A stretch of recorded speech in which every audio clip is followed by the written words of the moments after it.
Hello, welcome to the Tutors of Life podcast, where we research life so you don't have to. Episode 434. This is your host, Shaun Tutor. And this is Sam. And this is a talk episode where the tutors talk.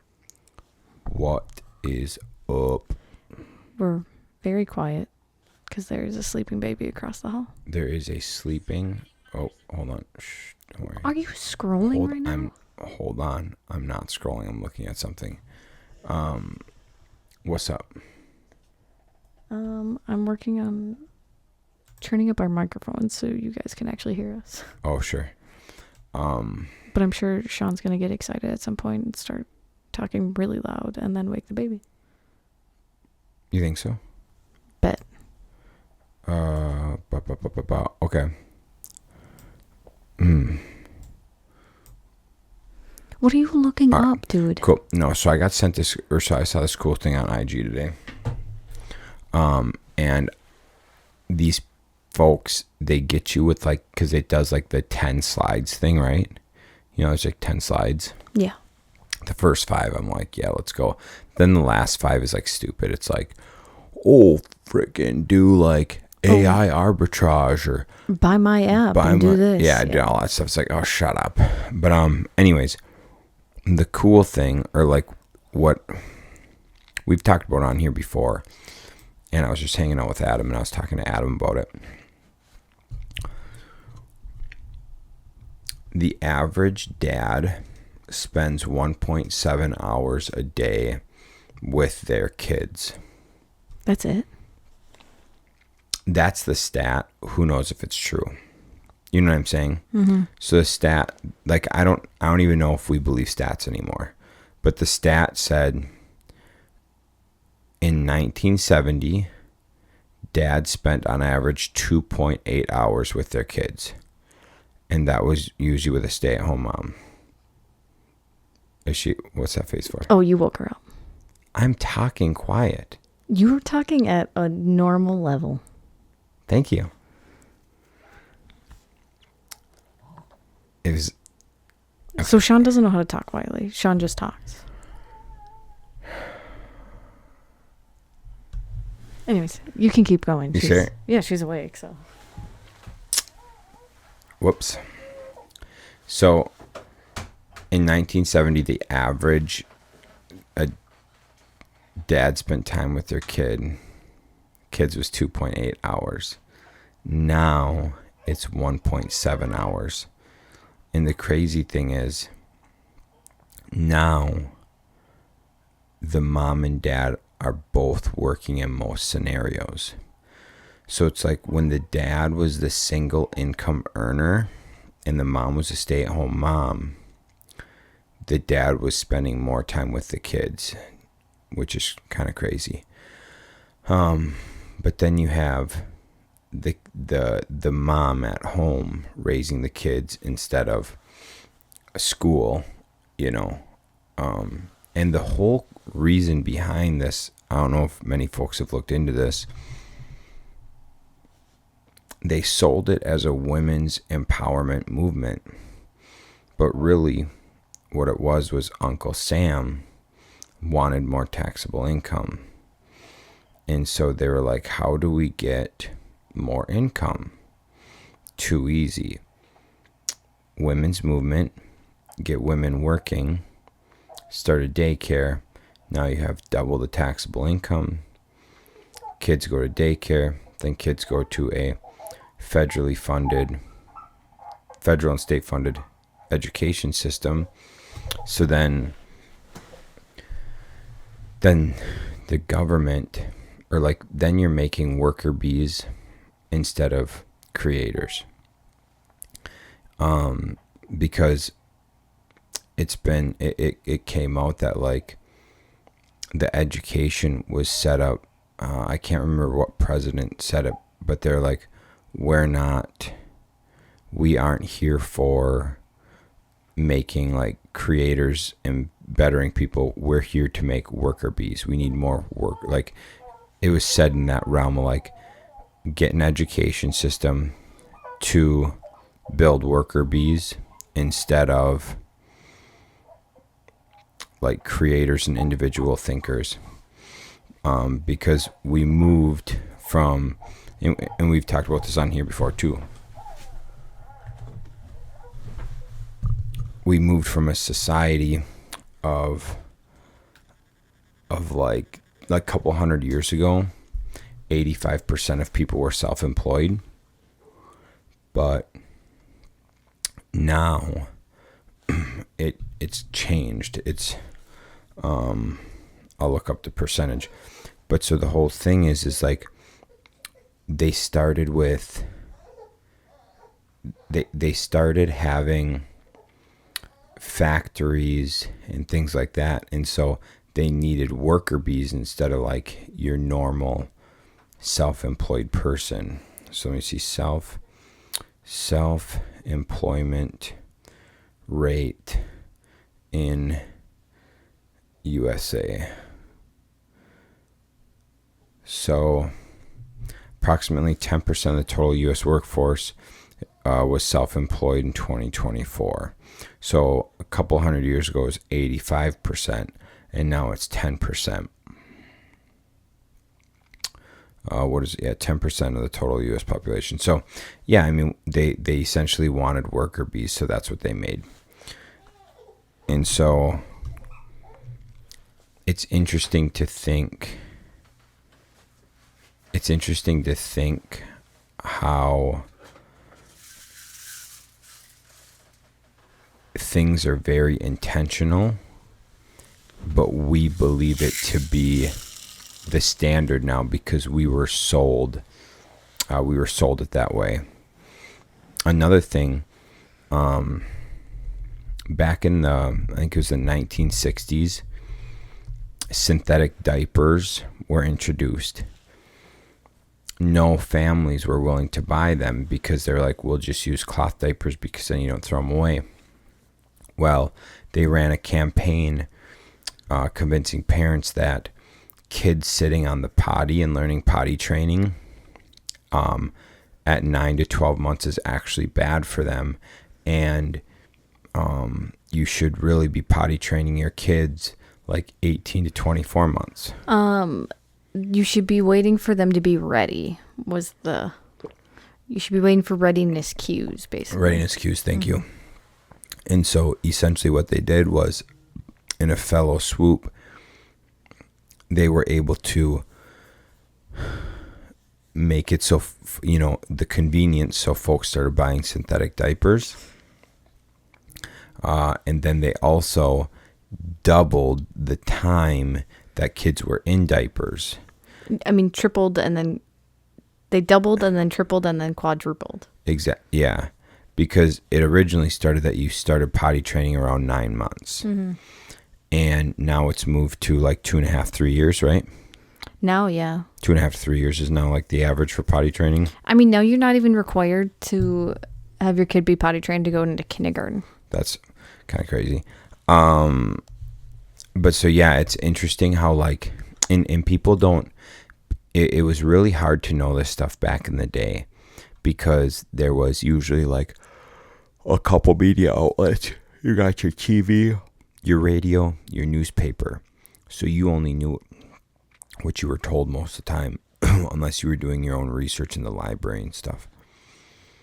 But today with the internet, so many folks are too interested in TikTok and Instagram and stuff to look into this kind of stuff. But if you look into it and you start doing research, you'll see that all of these things were intentional. They had a plan. And almost all of it was driven through money, raising more money. And so they're like, well, we made a synthetic diaper. How do we sell it? Well, convince parents it's bad for kids to squat and potty at 9 months, and then convince them to wait until there's readiness cues. Well, now they doubled to tripled when kids, start to show cues. And so you take a product that had no demand, now it's got demand, and now it's double to triple the amount of demand, or like the time that you need that product for. And And so it's similar too with the whole tax thing that I was just explaining, in the realm of like, before, families were happy, more families were staying together, the mom took care of the kids, the dad went out and earned the income, came home, you had a happy, coherent unit. Sure, obviously there's trials, tribulations and stuff, and it's not always joy and blissful, but like, you have a family unit working together, everyone has their roles, and you got one taxable income. Well, Uncle Sam goes, we want more taxable income. Hence, they start the women's movement. And then the women's movement, boom, just like that, you have double the income. And then you go, well, how do we get more funding and how do we make worker bees? Public education. Because public education, they pull out more taxes for public education. Because if you look at your property taxes, a lot of your property taxes go to funding public schools. So now they're getting even more tax from you, and now your kids are going to those schools being educated to be a worker bee instead of a creator or a self-employed individual. So it's just interesting to see, when you start looking at all this stuff, the different narratives, and it can give you an idea that like, maybe what you're doing, maybe what you're bought into is actually a narrative or some sort of like campaign to get you to think and act a certain way that you think, or that you may have always thought or think is like the standard, and it's actually not. We've just been turned in, and we've been convinced that that's the way, and really it was just a way to get more money from us. 100%. And it's also like, it's so interesting that we've gone to such a way of life now where we waste so much, right? We throw so much away. So we just saw a post that Ziploc is in a class action lawsuit because they say their products are safe to microwave and freeze and all this stuff. But what they don't include is that if you do that, a whole bunch of microplastics leach into your food. So, and like a lot of these microplastics and stuff cause cancer or other things. And so they're in a class action lawsuit now because it's not actually safe to do those things in their products. Right. So yeah, I mean, it's so crazy to think that like we've gone from a way of life where they reused everything, they very sustainable to like, look how overfilled landfills are now. Well, that's something that bothers me too, is like, you know, they go the green movement. These liberals are so big on their fucking green movement. Okay, I get it. I do agree too. I'm a pretty fucking liberal dude when it comes to like the earth and being green. Here's the deal. Start putting rules on the amount of new products that can be made. Start putting rules on the shit that can be thrown away or recycled. And you'll see better quality shit, more sustainable shit. You go back to fucking milk being brought in jars, glass jars instead of plastic. Everything's plastic, everything's throwaway, and you're talking about green. Get the fuck out of here, dude. I mean, the diapers thing. You're throwing all these diapers in a landfill. What happened to just using cloth diapers? You know? Takes 100 years. Can you say? Takes 100 years? Mm-hmm. For them to decompose. Crazy to decompose, yeah. I don't know.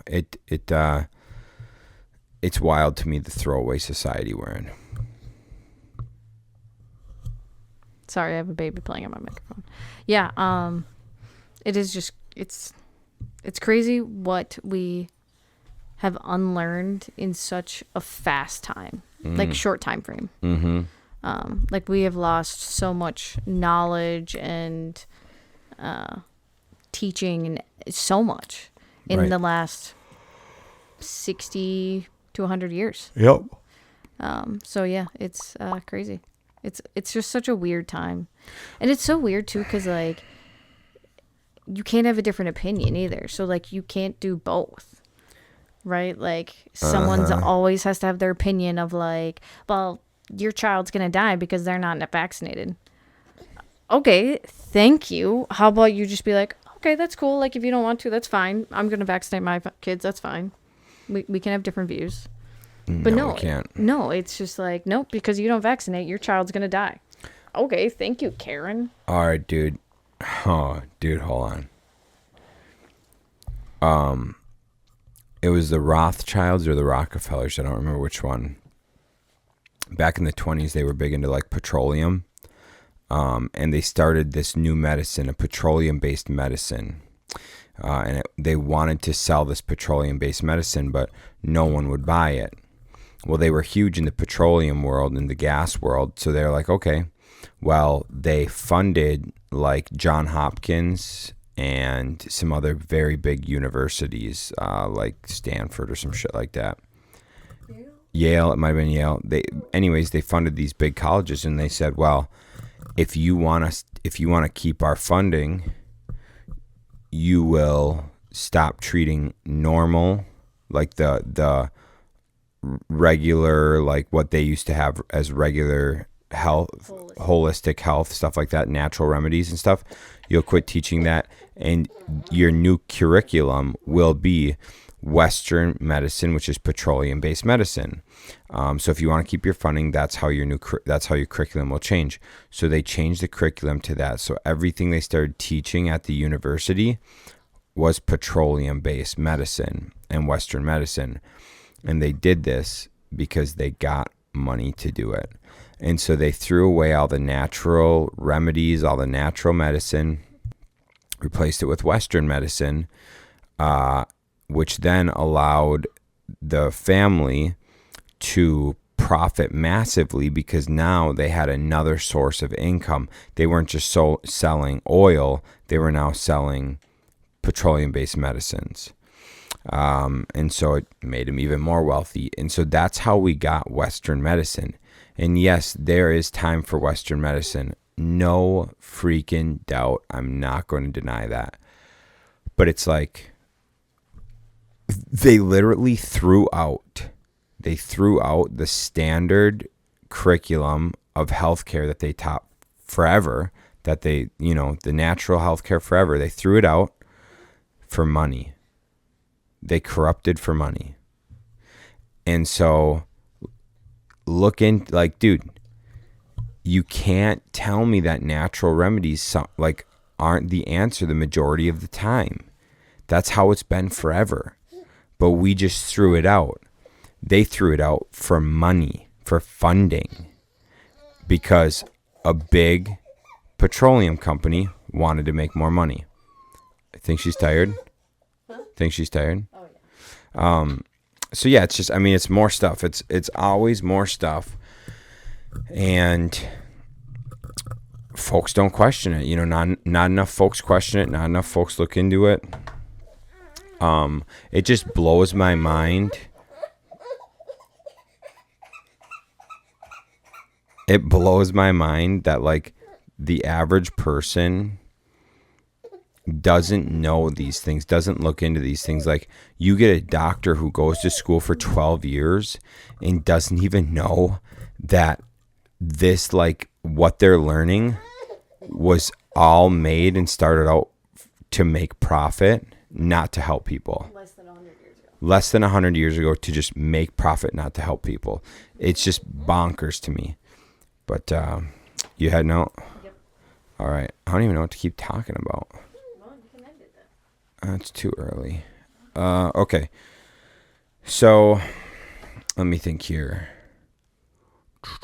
You pretty much get me today, is what I'm learning.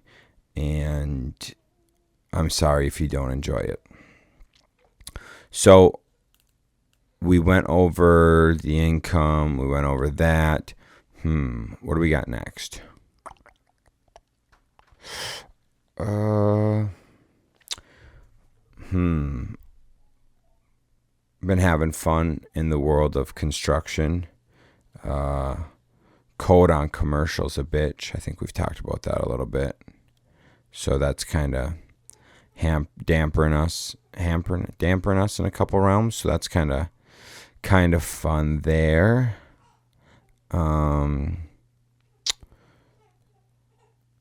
We got a Whiskeria retreat in Hayward coming up next week. We'll be going up to Deerfoot Lodge, and we'll be staying there and having a couple-day Whiskeria real estate retreat, which will be kind of fun. Going over some self-storage with Chris and kind of his journey into rentals. Ryan and I are going to be doing a little workshop on flipping and burring. Amy Farrow is going to be chatting on some like legal stuff. And then we're going to see Famous Dave from Famous Dave's. He's going to speak to us over dinner, which will be really nice to hear his story, his entrepreneur story, and how he made Famous Dave's and what he's doing now. And it'll be a really fun time. It'll be, it's I've been doing been working quite a bit, and it'll be nice to take a couple day break and hang out with some good folks and chat real estate, chat business, listen to some entrepreneurs who've done it ahead of us and stuff. And it's fun to get around folks like that, like-minded folks, and talk shop and go over some strategy, see what things are working for them, what things maybe working for you, etc. And just kind of get around folks trying to do things, folks who, not trying, but folks who are doing things is good. It's refreshing. And so looking forward to that.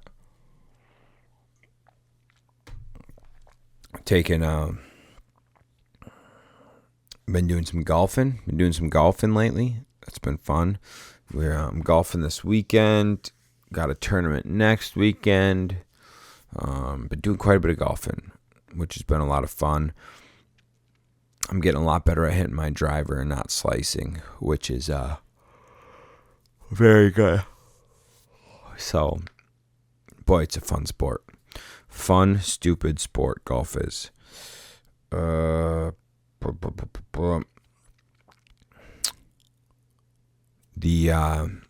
real estate market seems to be slowing down a little bit.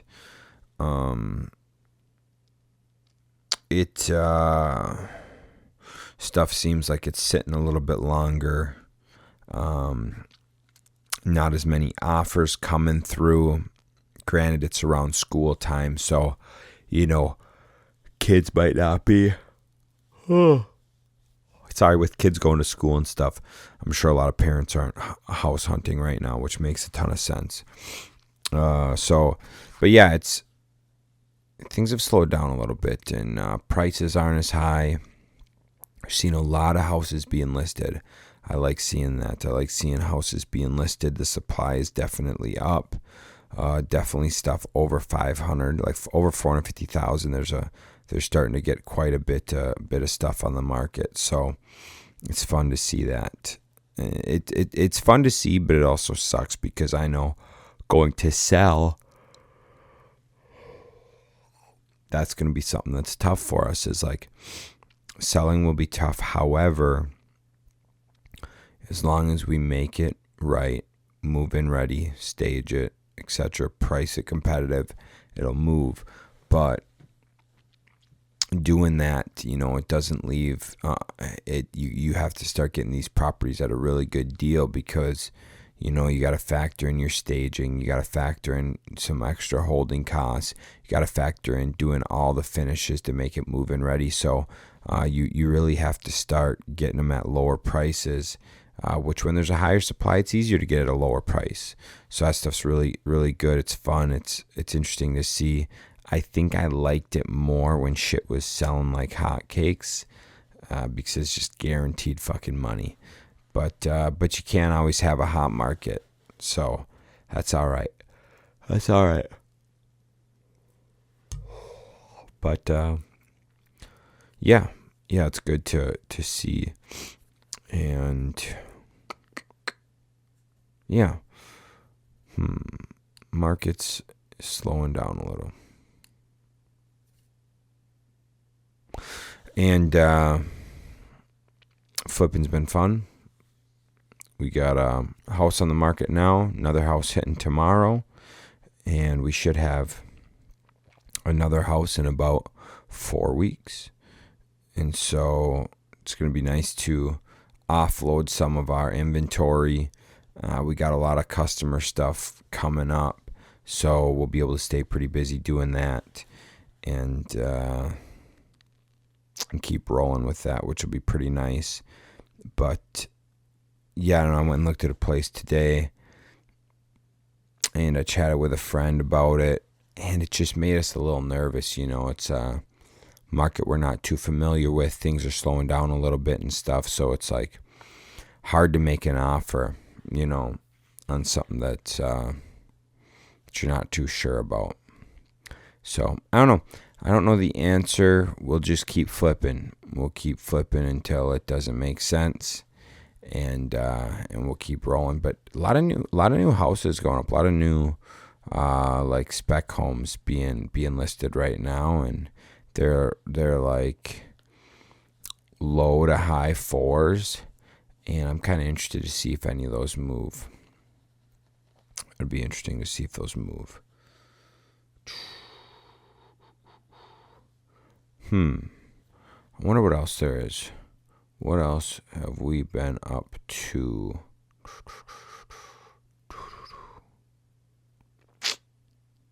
Man, I think that's kind of all I got. About 25 minutes or so. Sorry I don't have much more for you guys. We just really been working, golfing, family time. So yeah, nothing crazy going on in our lives. The retreat's coming up. That's going to be fun. And after the retreat, man, I think we're kind of just chilling, which will be really nice. Have some, I realized the other day, I enjoy just time at home, and I enjoy some like quiet respite. So like today it was raining, so I couldn't go do much after work. So I went under the patio with Mimi, did work, and had a cigar. And that to me is just like awesome. I just love that. And I would do that more, which is really simple. But I sure do enjoy that. Anyways, that's what I got, guys. Sorry for kind of a low monotone podcast with the baby not being too happy that I'm in the room next door talking. So sorry you had to deal with me most of the time. You got to see Lily for a little bit. She's a cutie. But anyways, we will catch you on the next one. Peace.